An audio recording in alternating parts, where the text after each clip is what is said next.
میرا سوال یہ ہے کہ کیا نماز جنازہ کے بعد جب صفیں توڑی جاتی ہیں تو دعا کرنا کیسا ہے؟ بالکل، نماز جنازہ کے بعد، نماز جنازہ سے پہلے، میت کو دفن کرتے وقت، کرنے کے بعد سب صورتوں میں دعا مانگ سکتے ہیں۔ قرآن و حدیث میں اس کی کوئی ممانعت نہیں ہے کہ بھئی آپ جو ہے وہ جنازہ سے پہلے دعا مانگیں، بعد میں نہیں مانگیں۔ کسی حدیث میں منع نہیں کیا گیا، بلکہ قرآن و حدیث میں تو دعا کی کثرت کرنے کا حکم دیا گیا۔ سرکار صلی اللہ تعالیٰ علیہ وسلم کے فرمانے کہ کثرت سے دعا کرو، دعا مانگنے میں سستی نہ کرو،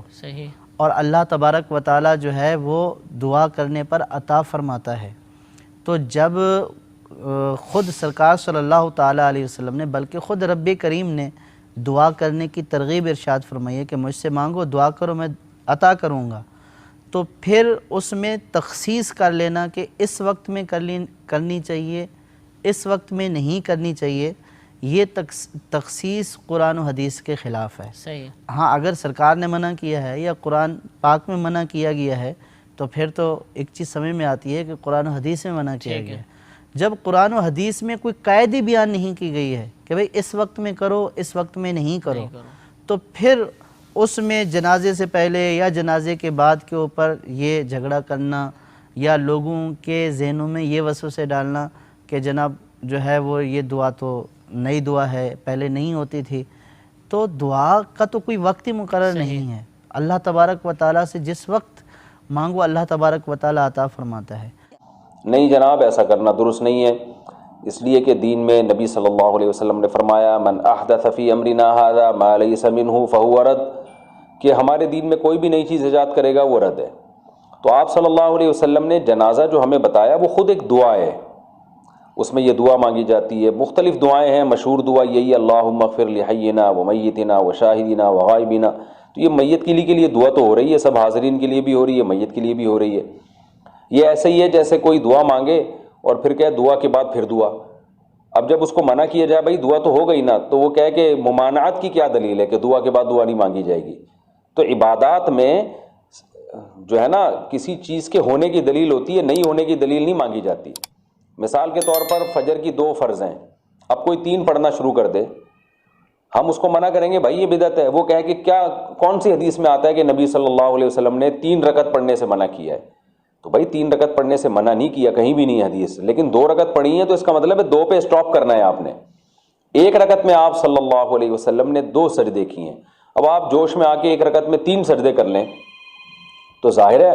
منع کیا جائے گا آپ کو۔ اب آپ دلیل یہ دے رہے ہیں کہ کون سی حدیث ہے جس میں 3 سجدوں سے منع کیا، تو ایسی تو حدیث قیامت تک نہیں ملے گی۔ لیکن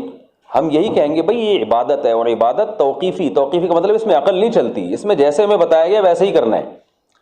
تو دعا کا کوئی مخصوص وقت رسول اللہ صلی اللہ علیہ وسلم نے ہمیں بتایا نہیں ہے، تو جب چاہو جب دعا مانگ لو۔ تو آپ نے جب اپنی طرف سے کوئی وقت فکس کر لیا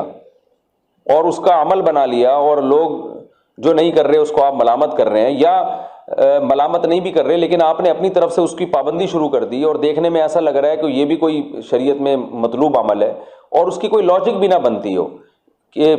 کیونکہ نماز جنازہ ہے ہی میت کے لیے دعا، تو پھر آپ دعا مانگ رہے ہیں، اس کا مطلب وہ دعا نہیں تھی، وہ کیا تھا؟ وہ اگر کوئی کہتا ہے کہ بھئی دوبارہ دعا مانگنے میں کیا حرج ہے، تو پھر تیسری دفعہ دعا مانگنے میں بھی کوئی حرج نہیں ہونا چاہیے، چوتھی دفعہ بھی نہیں ہونا چاہیے۔ تو اس طرح سے کوئی 10 دفعہ دعا مانگتا رہے کہ بھئی دعا ختم کرو، چلو دوبارہ دعا شروع کرو، اب آپ اسے کہیں پھر کیوں مانگ رہے ہو، تو کہ ناجائز ہونے کی کیا دلیل ہے؟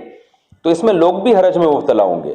تو اس لیے جو شریعت نے جتنا بتایا ہے، نبی صلی اللہ علیہ وسلم نے جنازے کی نماز کے بعد کبھی بھی پوری زندگی الگ سے دعا نہیں مانگی، بلکہ آپ صلی اللہ علیہ وسلم نے جلدی دفنانے کا حکم دیا۔ اس پر صحیح حدیث موجود ہیں کہ جلدی دفنایا جائے۔ تو نماز جنازہ کے بعد اگر آپ دعا مانگتے ہیں تو اس سے میت کے دفن میں تاخیر ہوتی ہے، جو کہ شریعت میں ناجائز ہے، برا عمل ہے یہ۔ اس پر پوری امت کا اتفاق ہے کہ اسلام میں میت کو جلدی دفنانے کا حکم ہے۔ تو جنازہ پڑھتے ہی آپ فوراً میت کو دفنائیں گے، دفن کرنے کے بعد پھر قبر پہ دعا مانگنے کا ہمیں حکم دیا گیا ہے، اور آپ صلی اللہ علیہ وسلم نے حکم دیا کہ میت کو دفن کر کے اس کے لیے دعا مانگو کہ اللہ اسے قبر میں ثابت قدم رہنے کی توفیق عطا فرمائے، سوالات کے جوابات میں مغفرت کی دعا۔ تو وہ قبر پہ دفنانے کے بعد ہے، دفنانے سے پہلے نہیں ہے۔ تو جو نبی صلی اللہ علیہ وسلم نے شریعت نے جیسے بتایا ہمیں اسی کو فالو کرنا ہے، یہی عشق مصطفیٰ کا تقاضا ہے، اور یہی اس سنت رسول صلی اللہ علیہ وسلم کا تقاضا ہے۔ شاعر نے کہا ہے نا، شرط ایماں مصطفیٰ سے والہانہ پیار ہے، پیار لیکن پیروی ہے، پیروی دشوار ہے، کہ مصطفیٰ صلی اللہ علیہ وسلم سے جو ہے نا عشق کی حد تک محبت کرنا یہ ایمان کی شرط ہے، لیکن محبت نام ہے فالو کرنے کو۔ تو آپ صلی اللہ علیہ وسلم نے کہیں بھی کوئی ضعیف موضوع روایت بھی نہیں ملتی ہے کہ نماز جنازہ کے بعد پھر آپ صلی اللہ علیہ وسلم نے ہاتھ اٹھا کے دوبارہ دعا مانگی ہو یا 3 دفعہ قل شریف پڑھا ہو۔ تو بس جنازہ ہو گیا، فوراً میت کو دفنائیں، دفنانے کے بعد پھر آپ جتنی چاہیں دعا مانگیں، وہ نبی صلی اللہ علیہ وسلم نے دعا مانگنے کا حکم دیا ہے، تو اس موقع پر آپ دعا مانگیں۔ نانوت وی کلشکر صدقا وفا کا پیکر، نانوت وی کلشکر صدقا وفا کا پیکر، علماء دیوبند، علماء دیوبند